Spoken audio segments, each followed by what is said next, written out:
Hello everyone and welcome back. Today I'm excited to go into the world's favorite psychoactive molecule. It's used in every country across the globe and I use it every morning to get going and to wake up. Today I'm going to talk about caffeine. This is part one of a two-part discussion on caffeine. We'll tie up part one right now and then begin part two in the next lecture. So if you haven't gotten your cup of coffee, get caffeinated wisely and let's get started. So caffeine is a trimethylxanthine. What it does is it slips across the cell membrane and heads straight for the adenosine receptors. Specifically, A1 and A2A are the big players, but it stimulates multiple receptors.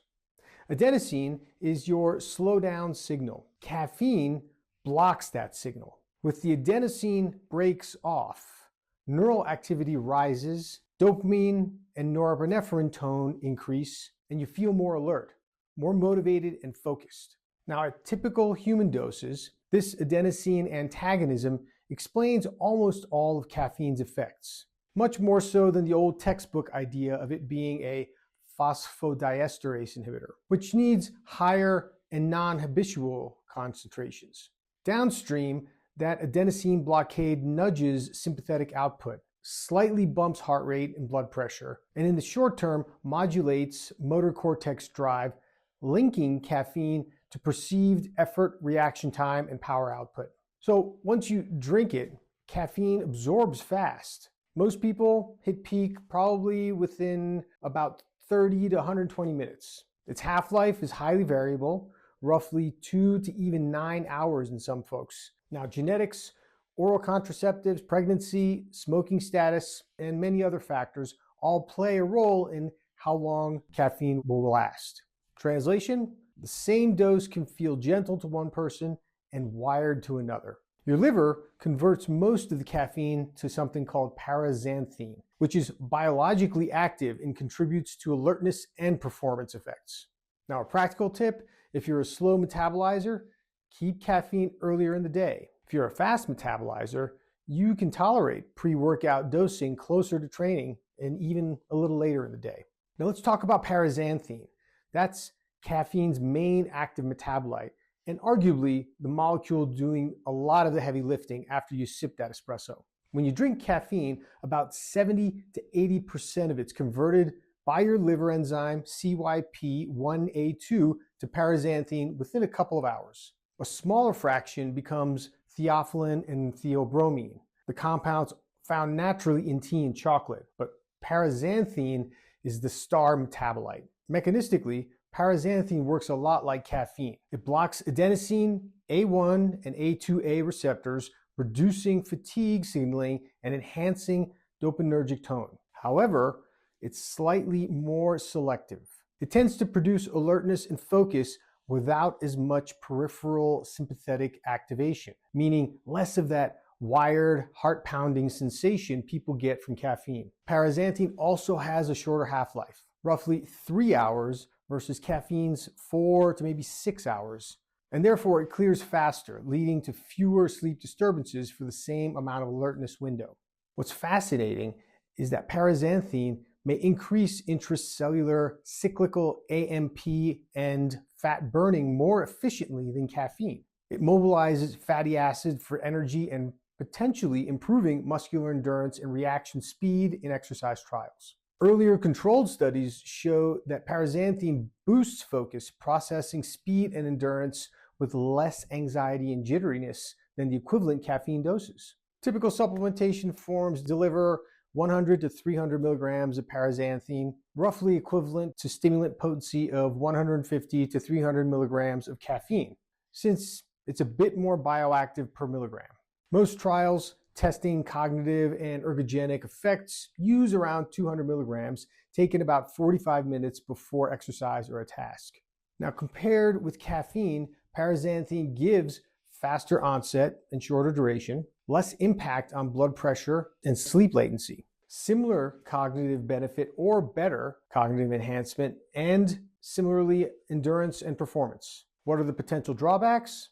Well, data are newer, Long-term safety studies are limited, and it still depends on liver metabolism. So think of it as caffeine's refined version, not a free pass for overusing it.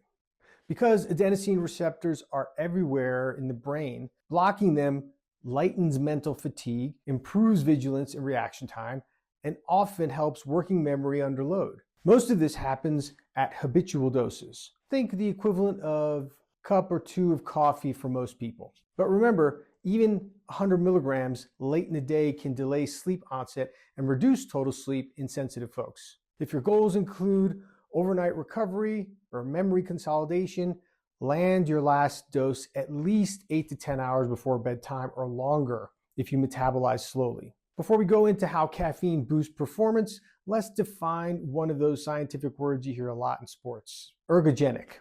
It comes from the Greek word ergon, meaning to work, and genic, meaning producing. So when we say something is ergogenic, we mean it literally helps you produce more work. In plain language, an ergogenic aid is anything that enhances performance, stamina, or recovery. And caffeine happens to be one of the most proven, safe, and accessible ergogenic aids on the planet. So the ergogenic effects are real, but modest, and depending on the task. Systemic reviews and meta-analysis show small to moderate improvements across endurance, time trial performance, mean power, strength, muscular endurance, and even jump performance. Typical effective doses are about 3 to 6 milligrams per kilogram, about 30 to 90 minutes pre-exercise. How does it help muscles? 2 paths. One is central, the other is peripheral. Central is in your brain, and you feel less effort, pain, push harder, and maintain cadence. Peripheral, subtle effects on excitation, contraction coupling, muscle motor unit recruitment, and these may matter at higher intensities. Recent work also suggests benefits for resistance training and muscular endurance. Again, modest but meaningful for athletes. Let's talk specifically about muscle, because caffeine doesn't just wake up your brain, it wakes up your body. When we say caffeine is ergogenic for the muscular system, we mean it helps your muscles work harder, longer, and more efficiently before fatigue sets in. So what's really happening at a cellular level? Before a single muscle fiber contracts, the motor cortex in your brain fires a signal down your spinal cord to activate motor units, groups of muscle fibers working together. Caffeine, by blocking adenosine's inhibitory effect in the brain and spinal cord, lowers that threshold for motor unit recruitment. That means more fibers are engaged faster, particularly the high threshold type 2 fast twitch fibers. Those are responsible for explosive movement and strength. In other words, caffeine provides the brain to muscle connection. You don't just feel more alert, your muscles literally get stronger instructions from the top down. Once the nerve signal reaches the muscle, the real chemistry begins. Caffeine directly influences the sarcoplasmic reticulum calcium release. That's the system that stores and releases calcium to trigger muscle contraction. Studies show that caffeine can enhance calcium release via the ryanodine receptor. That makes each neural impulse producing a slightly stronger contraction. This is the one reason laboratory studies using isolated muscle fibers show higher peak tension and faster contraction rates after caffeine exposure. At real-world doses, about 3 to 6 milligrams per kg, this effect is subtle but meaningful. It translates to improved power output, velocity, and muscular endurance, especially during high-intensity or repeated effort exercise. Caffeine also impacts metabolism within the muscle cell. All of that put together means greater fat breakdown and fat burning, providing extra fatty acids for energy, especially during endurance efforts. This shift allows glycogen, your muscle's stored carbohydrate, to be preserved a little bit longer and delay fatigue. Now, it's not magic, but across hours of exercise, even a 2 to 3% improvement in energy efficiency can mean finishing stronger. Perhaps the most powerful muscular benefit isn't purely chemical, it's perceptual. Caffeine reduces the rating of perceived exertion, sometimes called RPE, and muscle pain. So during exercise, your brain essentially receives fewer stop signals from fatigued muscle fibers when on caffeine. That doesn't make fatigue disappear, but it changes your relationship to it.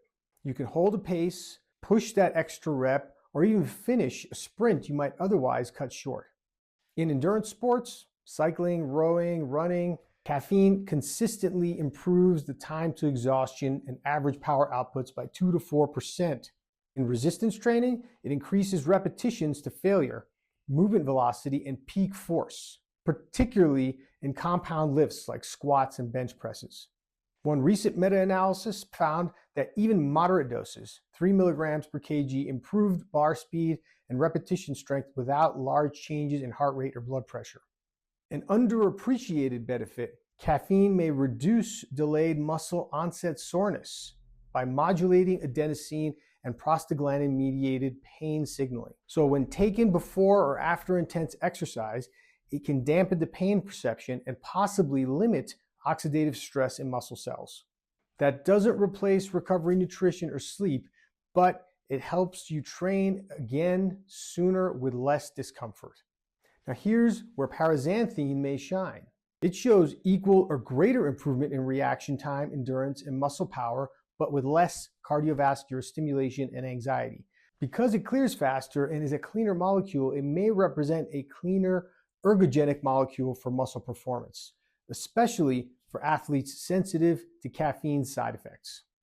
Caffeine doesn't build muscle like protein or creatine. It unlocks more of what your muscles can already do. By improving motor drive, calcium kinetics, energy availability, and effort perception, it helps you train harder, recover faster, and sustain peak performance. So next time you feel that pre-workout surge, remember, caffeine isn't just waking you up, it's amplifying the signal between you, your mind, and your muscles, helping you move with more power, more purpose, and more resilience. Now let's discuss what it does to the cardiovascular system. For years, people worried that coffee might trigger atrial fibrillation, ventricular ectopy, or supraventricular rhythms. But pooled evidence tells us a more nuanced story. For atrial fibrillation, observational meta-analysis show no increased risk, and in several analyses, lower incidence with regular coffee intake. Now, a recent randomized case crossover trial using wearable EKGs found coffee didn't raise AFib episodes in healthy adults. It did associate slightly with more premature atrial beats on coffee days, but not clinically significant atrial fibrillation in that population. Now let's clear the air on caffeine and atrial fibrillation because it's often one that's misunderstood, even among clinicians.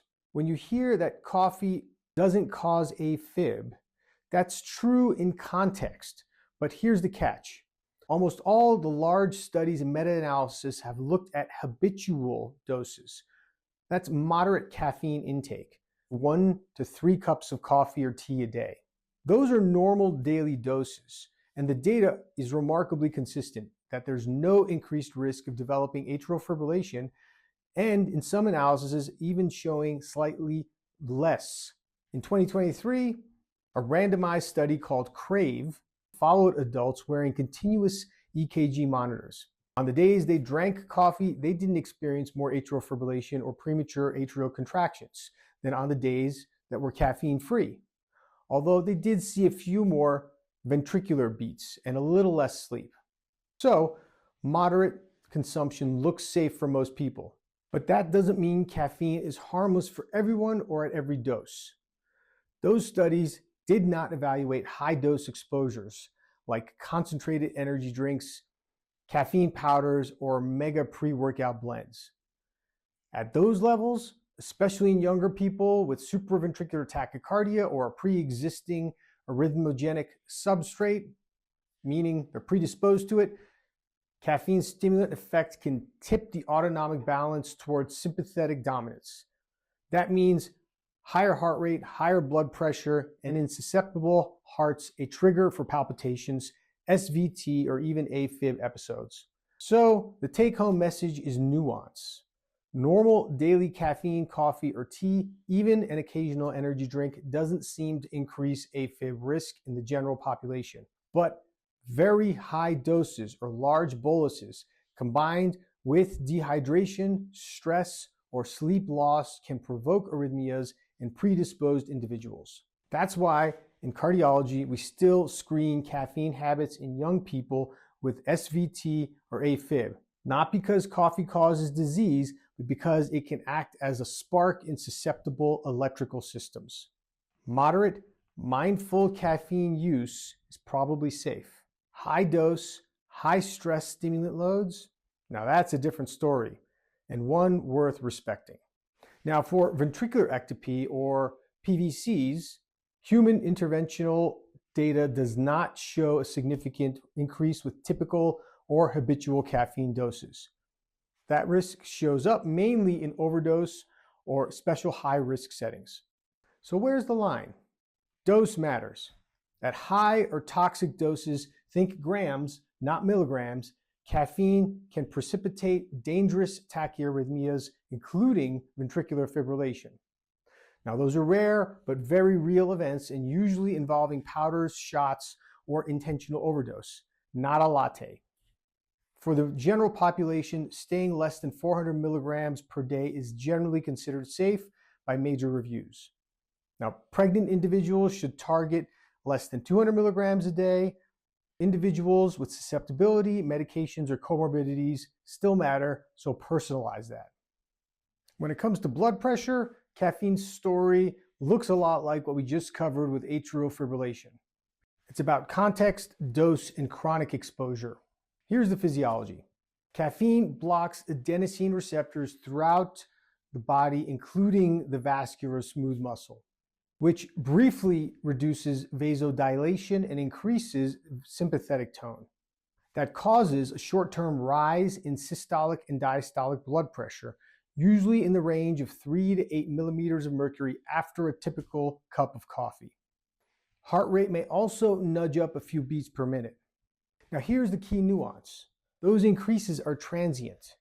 They peak about an hour and fade within 3 to 4 hours.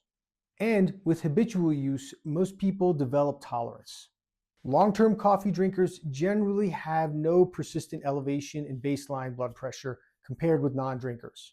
Multiple meta-analyses confirm that habitual coffee intake up to about 3 to 4 cups per day is not associated with chronic hypertension or increased cardiovascular events. In fact, several large cohorts show a neutral or slightly protective relationship, likely because of coffee's antioxidant and polyphenol content. But again, that's moderate, everyday doses. High-dose caffeine, especially concentrated forms like energy drinks, pre-workout powders, or multiple espresso shots in quick succession, that's a different story. At those levels, you can see marked sympathetic activation, adrenaline release, transient vasoconstriction, and spikes in blood pressure that can reach 10 to 20 millimeters of mercury or more, depending on sensitivity. In someone with underlying hypertension, endothelial dysfunction, or anxiety, that can trigger headaches, palpitations, or even short runs of supraventricular tachycardia. The bottom line is caffeine doesn't cause hypertension, but in high doses, it can unmask cardiovascular reactivity. For most people, 1 to 3 cups of coffee per day is safe. For those with labile blood pressure or arrhythmias, moderation and timing still matter. This is Dr. Abid Hussain. Thanks for tuning in. If you enjoyed this post, hit like. If you think someone can benefit from it, hit share. And if you want to hear more from me, hit subscribe. And I'll see you next time.